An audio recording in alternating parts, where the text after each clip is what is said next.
We will all admit that our practices do have patients that are not eligible for immunotherapy.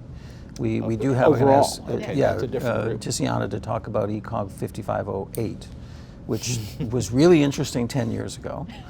We are finally going to see data at this. It's still pertinent to practice, right? We would all agree that. Right. Tell us about it. Okay, so E5508 is a cooperative group trial, and it's a study that really sought out at the time to identify the optimal maintenance therapy for patients with advanced non-squamous non-small cell lung cancer. So this was a phase 3 trial that randomized patients after completion of induction with carbopaclitaxel bevacizumab to Bev or Pem or the combination of Bev and pemetrexed. And ultimately, what the study initially we're seeing in the abstract format is that the combination of pemetrexed and bevacizumab did not show an overall survival benefit. And we'll hear more at the session on Monday. Dr. Ramalingam from Emory will be presenting that data, so we're excited to hear about it. I think it still is relevant. I think it was something that in real life we have really thought about that question, and there are patients that don't get immunotherapy because there are contraindications. And I would say it still is about 15 to 20% of the population. I think we're going to hear more about patients with autoimmune diseases, but that's a population that we have in our clinic that we still don't know the real answer of, are they eligible? Right. It's a substantial proportion of our patients, for one reason or another, cannot get immunotherapy. And I think these data are still applicable, they're still relevant, and they are incredibly mature. We're talking about a median of 4 to 5 years follow-up. So we actually are going to see 5-year data as part of this trial. And I think because the details of the study are embargoed, what we know in the abstract does not include that, I think we have the potential of being fairly impressed.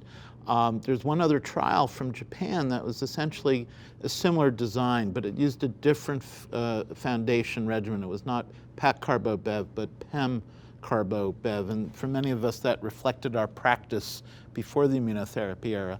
And again, it was a randomization of Bev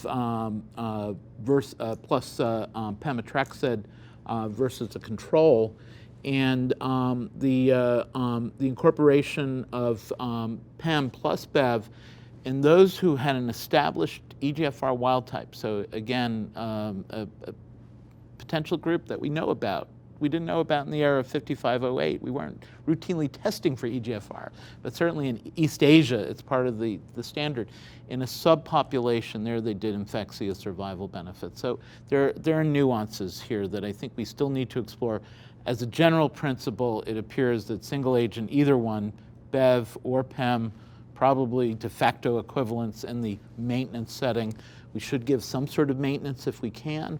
The combination we probably can no longer argue for routinely, although in selected patients one might make that argument, and I think that needs to be explored further. Yeah, so I might disagree with you a little bit. I mean, because I think the era of the switch maintenance is behind us, right? But I think that for patients who have been on carboplatin, pemetrexed, bevacizumab, which was the Japanese study using that backbone, and then the continuation maintenance question of bevacizumab or pemetrexed bevacizumab, I think for patients who aren't getting immune therapy, that's still a very relevant question. Oh, I agree. Oh, yeah. And that study in the, they did pull out the only the EGFR wild type, but they had a very small number of patients with EGFR mutations who went on the study. It was less than 10%. So just sort of taking that section out, the majority of the patient on the study looking at that subsetted, but it did have a significant benefit of the two drugs and not just bevacizumab. A historic trial, Avipril, that really asked the same question, significant PFS benefit, no OS benefit overall, but it was underpowered for survival. It really wasn't primarily powered. Maybe a trend. So it's clearly a trend. Yeah. So this is still something of an open question. I personally have patients in my clinic, they are getting to know each other, who are long-term survivors on some sort of maintenance.